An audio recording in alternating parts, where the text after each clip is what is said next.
Welcome everyone. This is Farmer Cop here for week 2 of fact sheets for the year 1 expansion, the Highlands Fishing Expansion. Obviously, if you want to pre-order this, you can do so down below in the description. There's some links down there for you, or you can use code FarmerCop at checkout for Giant Software if you're ordering it from them. You can get a discount on it. If you've already purchased this year 1 season pass, you don't have to purchase this. It's included. And if you don't own the game yet, you can get the Highlands edition down below, which will include the year 1 expansion and the game itself. But I digress. Let's get into the fact sheet. So, number 1, here we are. We have the Deutz-Fahr Series 6230 TTV, and I'm just going to show you all the screenshots, everything they showed me, so we should get some photos of these guys out and about as well. So you can see we're doing some onion work here. But anyhow, the Series 6230 TTV is a tractor. It's $215,500 to buy.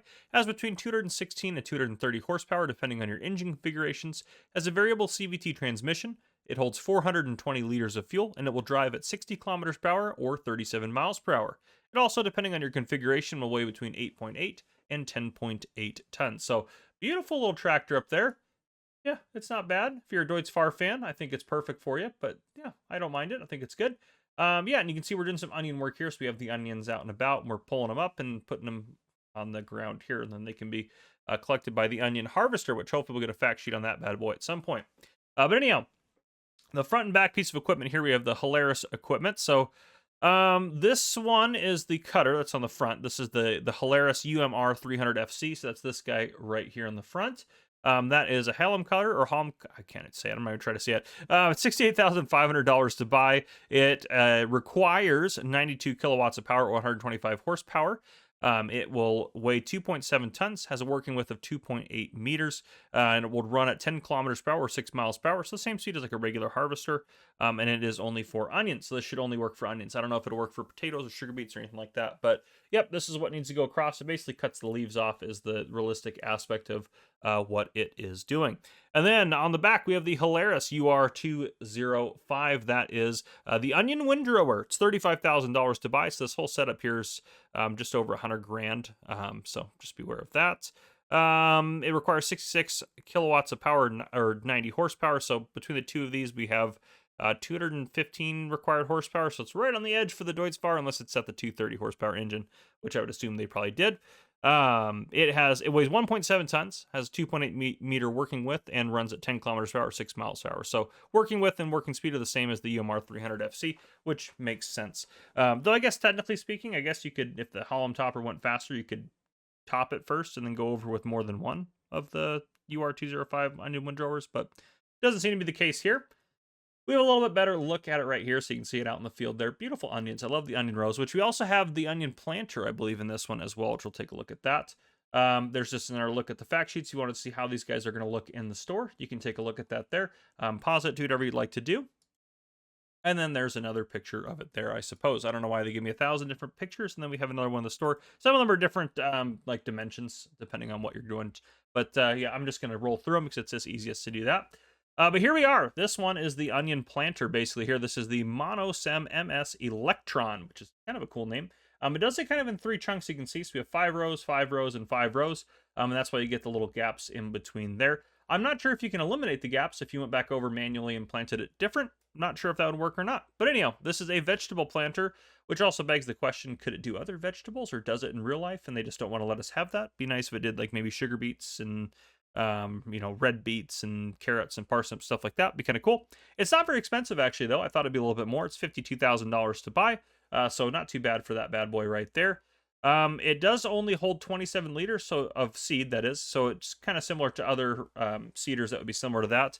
I believe, did we get a picture of this guy having... We had one, I think, with a seed tank on the front, didn't we, or something like that? That possibly led us to believe that maybe we could put fertilizer in there. I would say probably you won't be able to do that, but maybe. I don't know. Requires 103 kilowatts of power, 140 horsepower to run. It weighs 2.4 tons, and it has a working width of 4.5 meters. And again, it only holds seeds, so you don't have to worry about anything else. It only does onions. It will run at 10 kilometers per hour, 6 miles per hour, which seems a little slow. I would have thought it would have gone a little faster, but I'm no expert on this stuff. So yeah, we got a nice picture of this guy working here with it on there. So, yep, you can see all this stuff hasn't been planted yet. This is what it looks like planted, which looks like it does the whole thing, but obviously we know it doesn't actually grow up on the whole thing. There's a look of it folded up, so you can fold it up to transport it a little bit easier, which is nice, especially since we're going to be on a UK-based map, which will be a little bit tighter roads and stuff like that. But yep, you can transport it all folded up. That's what it's going to look like in the store for you. There's another image there. Here's another image of it in the store. And then we move on to this guy, which some of you guys are probably the most excited about this. I think I'm pretty darn excited about this, to be honest with you.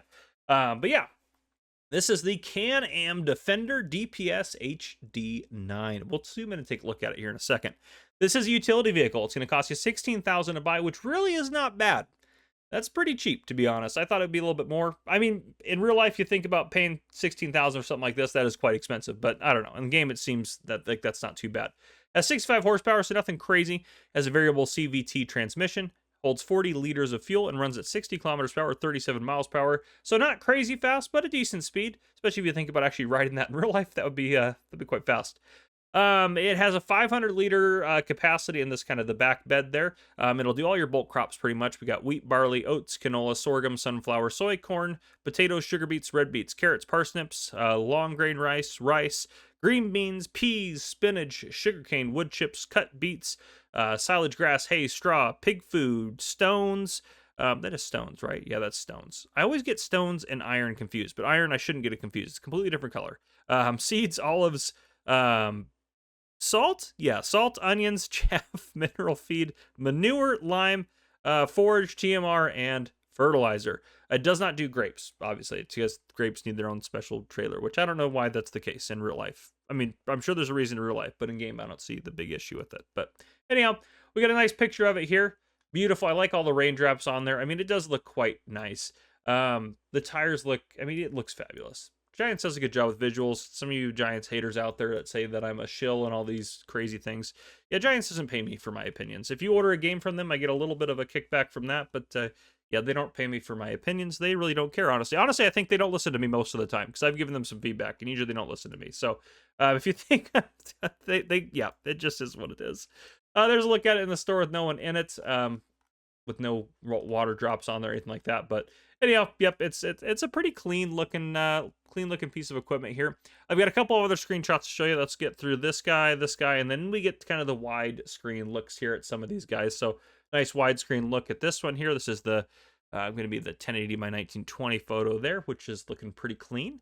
I guess technically you guys are watching it in 4K, potentially, depending on what your resolution is set to, so it might be a little wider. We have this guy here, and it's being folded by a Fence 700, I believe. Nothing new, just one of the base game Fence. And then, of course, we have to finish out again the Can-Am there, which looks absolutely lovely. But yeah, that's what I got for you guys. Those are the fact sheets. If you guys enjoyed this video, please drop a like down below. If you haven't already, hit that subscribe button up on the screen to join the Farmer Cop channel. And turn on your notification bell so you don't miss any future videos I may post. This has been Farmer Cop. Thank you guys for coming and watching. I'll see you guys in the next one.